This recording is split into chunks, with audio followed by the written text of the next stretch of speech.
today we're going to put this B&M shift improver kit in the valve body, at least in this portion of it, because the rest of the transmission is back at the shop and I'm at my garage.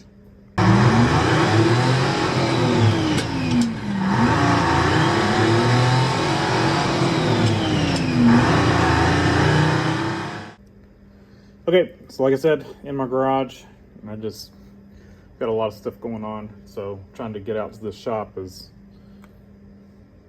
you know, it's easier for me to just peck away at stuff at the house than, you know, drive over to the shop and all that kind of stuff. So we're going to work here. C6 transmission, of course, and we're putting a shift improver kit on it. In it, I haven't decided yet if I'm going to go with the performance or, well, basically stage 1 or stage 2. Stage 1 is RV / heavy duty. Stage 2 is street / strip. So I may see what the differences are as far as the installation, and you can kind of go through here, and of course they say heavy duty, towing, campers, motorhomes, police, taxi, etc. Street strip, dual purpose performance vehicles, street and strip high performance cars, and on and off-road desert vehicles and four-wheelers. So I don't know, I'm going to read through this real quick, and then we've got it disassembled this far. I did run through the instructions. To be honest, I pulled the valve body off about 2 or 3 weeks ago. Like I said, I've got a lot of stuff going on, just have not had a chance to work on this, so figured to just bring it back to the house. Give you one little tip when you're working on a valve body, and I'm gonna take this thing out of the oil pan so I've got more room, and I'll put the oil pan over here. But I'm gonna work on the valve body in this clean tub, and the reason for that is any of those check balls that come out, they're in here and they're not rolling off somewhere. It's also a good clean area to work. Like I said, it's a clean tub. So we'll work on it in here, and, you know, shouldn't have any issues. So I'm going to try to work through this quickly but thoroughly. So be kind of reading through and working on it. Really, it's straightforward from what I understand. Just follow the instructions. This is not a how-to, but I'll set up time lapse. Y'all can at least watch me work, and I'll run through this. We've got a heat index. It's a heat advisory. The heat index is, I think, 114 degrees or something today. So it is hot. So I'm going to be turning my fan back on, which makes recording impossible because it's noisy. So I'm going to do that, but I'll set up time lapse and y'all can watch me work through this.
wanted to take a little break after I got this bolted together and go get a drink. So I stopped the GoPro and it told me it was full. And so I reviewed through the footage, and it caught everything up until the point where I laid this plate on and tightened these bolts down. My fault, actually. I forgot to put the GoPro in time-lapse mode, of course, so it filled up the SD card filming real time. Totally my fault. So yeah. The only thing that's left, I think we've got 2 bolts left, and I will say, get some of this stuff out of the way. Had to weight everything down because my fan was blowing it away.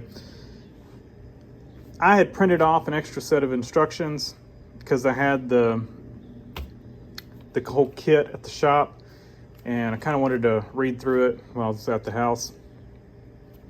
You know, one evening I was thinking about it. I was like, I'm just going to read through the instructions. So I looked them up and just printed them off. And it was kind of handy because some of the pictures are on different pages. Like the instructions will reference a picture that are on the previous page or the next page. And so it's kind of nice to be able to have 2 sets so I can follow along the instructions and have the other one with, the picture, whatever.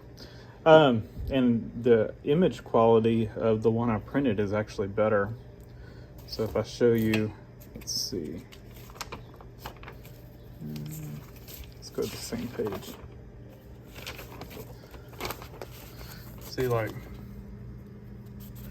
versus. And that was for cleaning up the burr. I ended up doing the street and strip. And my theory on that is, when I did the Suburban, I did as firm of a shift as I could get in it. It's a big, heavy vehicle, and it is not too firm at all. I mean, it's perfect to me. And so, this Lincoln's big, heavy vehicle, I don't think we're going to get too firm of a shift on it. So I went for the street and strip. So I don't want to come in here again, so I'd rather it be a little firm than not enough, I guess, because I don't think this kit's gonna make it that crazy of a shift. So that crazy of a firm shift. So where are we on? We are, let's see.